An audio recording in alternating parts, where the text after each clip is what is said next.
تو گورننس کی ذمہ داری تو اس وقت سیاستدانوں پہ ہے. 18ویں ترمیم کے بعد صوبائی حکومتوں کے پاس بہت سارے اختیارات ہیں, تو اس سیاسی عدم استحکام میں آپ سمجھتے ہیں گورننس بہتر ہو جائے گی؟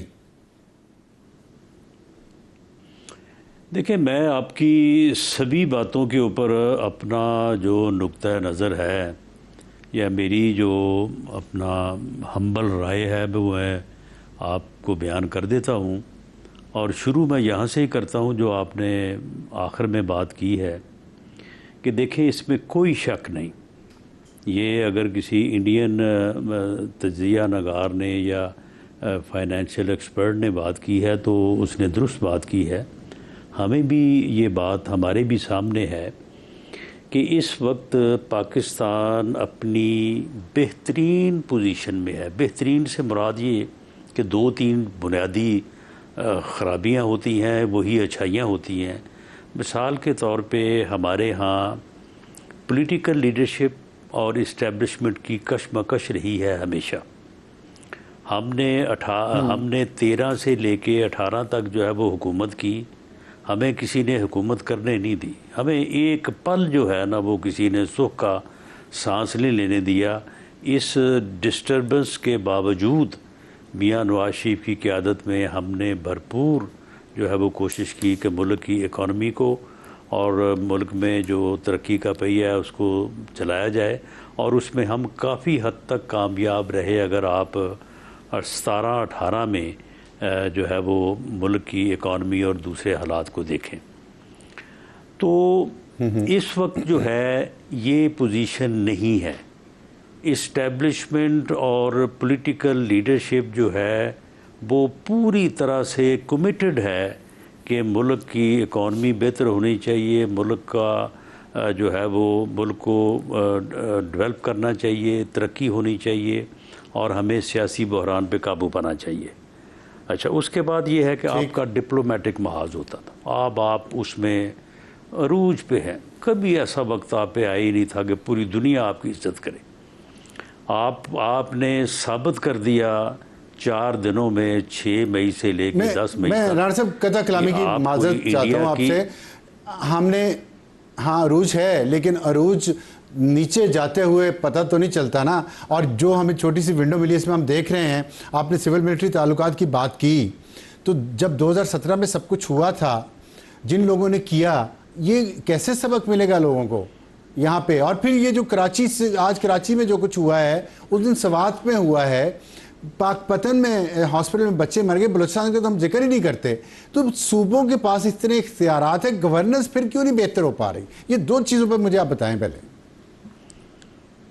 یہ دیکھیں, یہ وہی چیزیں ہیں نا کہ اس میں سول ملٹری تعلقات بھی میٹر کرتے ہیں. اس کے بعد پھر دنیا میں اس وقت آپ کی عزت ہے, آپ سرخرو ہوئے ہیں, آپ نے خود کو ایک طاقت جو ہے وہ ثابت کیا ہے. دوست ممالک جو پہلے آپ کو ان کا جا کے جو ہے وہ شاید ان کو دستخط دینا پڑتی تھی, اب وہ آپ کے لیے دروازے کھولے, آپ کا استقبال کرنے کو تیار ہیں. ہر کوئی آپ کی مدد کرنے کو تیار ہے, ہر کوئی آپ کے ساتھ ٹریڈ کرنے کو تیار ہے.